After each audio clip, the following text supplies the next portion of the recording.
TheJbeans.net. Bermuda is a British island territory located in the Atlantic Ocean. Known for its pink sand beaches, Bermuda is a destination for many cruise ships each year, and most of them stay docked for multiple days.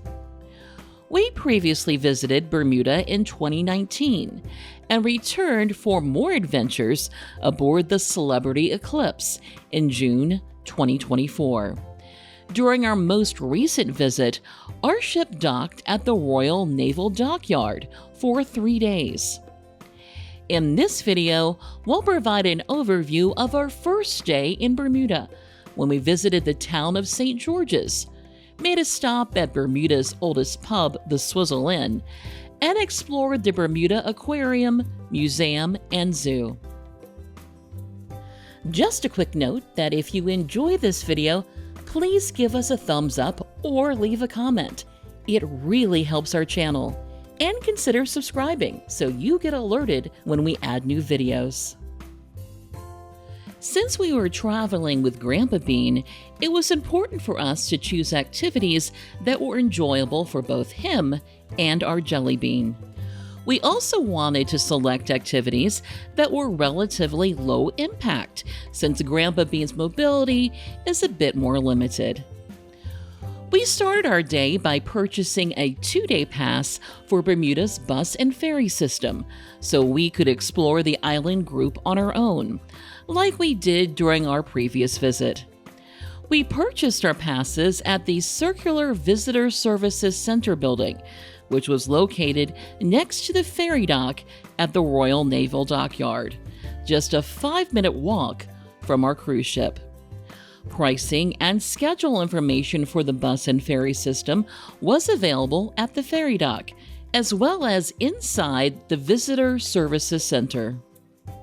Although the line for purchasing passes was reasonable when we first arrived around 9 a.m., it was significantly longer by the time we boarded our ferry about 30 minutes later.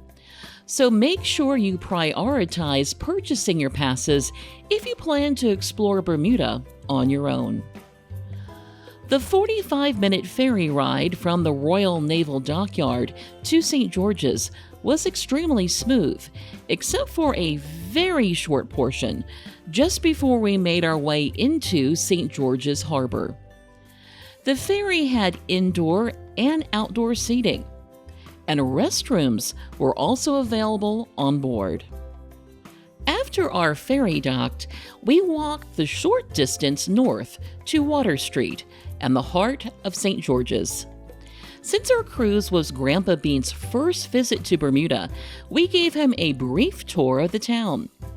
We walked east along Water Street, past the historic Tucker House Museum, which dates back to 1752, and the post office, which was rebuilt in 1760, and continued to King Square and the St. George's Town Hall. Just like our previous visit, we made a quick stop at the public restrooms, then continued south to the Sir George Somers statue, and what was previously the location of the replica of the ship Deliverance. According to an online article from the Royal Gazette, the replica was demolished in 2022 because it was, quote, beyond repair. After visiting a few more sites, we made our way to the waterside path located to the right of the restrooms building. We continued east along the path to Munchies by the Sea, a small, highly rated local restaurant that offered up several Bermudian favorites. We got a few recommendations from the super friendly cashier at the window and ordered a St. George's fish sandwich, which was fried wahoo, coleslaw, and cheese on raisin bread. A Johnny Dog, which was a hot dog fried inside some cornbread-like Johnny bread. And a ginger ale and a non-alcoholic Barrett's ginger beer.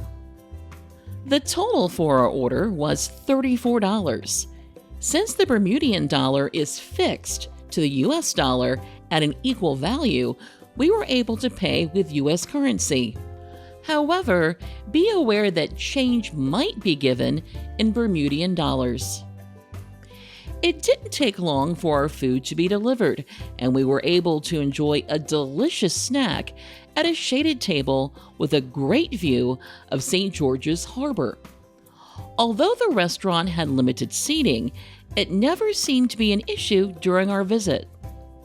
After the four of us finished our snack, we headed back to the town hall, turned right, and continued north along King Street to Yo Cherry Frozen Treats at the intersection with York Street. All four of us each got a scoop of ice cream for a total of $16. The shop also had frozen yogurt, cookies, and other treats available during our visit. We all enjoyed our creamy, delicious homemade ice cream so much that we visited another location in Hamilton during our second day in Bermuda.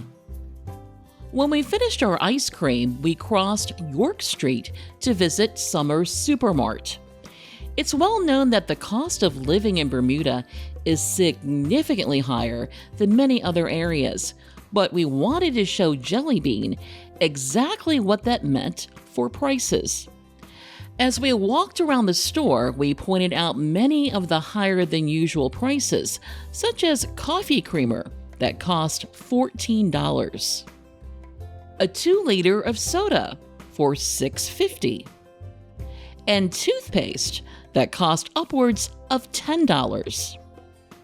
The visit clearly made an impression because our Jelly Bean still talks to her friends and others about how expensive everything was in Bermuda. Following our eye-opening Supermart experience, we walked west along York Street to the bus stop located near the East End Variety Store.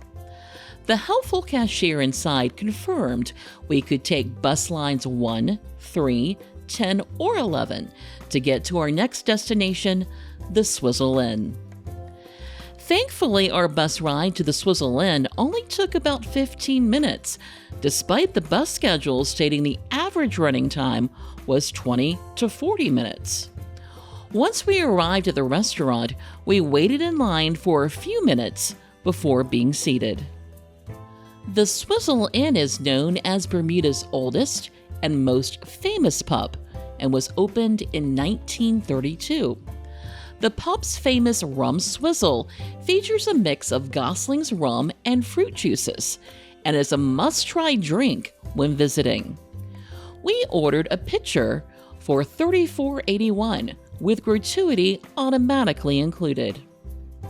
We also ordered a junior nachos for Jelly Bean and some Wahoo nuggets for Grandpa Bean. The total for the food items was $45.14 with gratuity automatically included. After enjoying our tasty snacks and rum swizzle, we crossed the street to Bailey's Ice Cream Parlor. Unfortunately, they had a limited number of flavors available during our visit, so we decided to head back to the bus stop and move on to our final destination for the day, the Bermuda Aquarium, Museum, and Zoo, or BAMZ. We ran into several extended family members at the Swizzle Inn, and all of them decided to join us for our visit to the BAMZ. After entering the facility, we were all shocked at how extensive the exhibits were for all three areas, considering the price of admission. Children under 5 were free. Children aged 5 to 12 were $5. Seniors 65 and older were also $5, and all other guests were $10. The aquarium part of the BAMZ alone was easily worth the price of admission, with several smaller exhibits of individual species and groups of species. An exhibit about the Sargasso Sea, and a large coral reef exhibit that also included many large fish such as barracuda, a nurse shark, and a particularly cute pufferfish. Following the aquarium, we moved on to the museum portion of the BAMZ, which included exhibits about Bermudian resources, waste management, natural history, ecosystems, and more. Continuing outside, we explored the zoo portion of the BAMZ, where we saw peacocks, lemurs, flamingos, and more. In addition to all the animals that were part of the zoo, there were also several areas for some rest and relaxation, as well as taking in the wonderful views of Harrington Sound. Unfortunately, we didn't plan our day to allow for a longer visit to the BAMZ, so we had to leave after spending about an hour and a half exploring the facility. Everybody in our party agreed that we could have easily spent significantly more time exploring the exhibits and grounds. In fact, it's on our list of places to revisit during a future cruise to Bermuda. Following our visit to the BAMZ, we waited at the bus stop just outside the entrance for bus line 10 or 11 to Hamilton. As we waited for the bus, we were able to enjoy another fantastic view of Harrington Sound.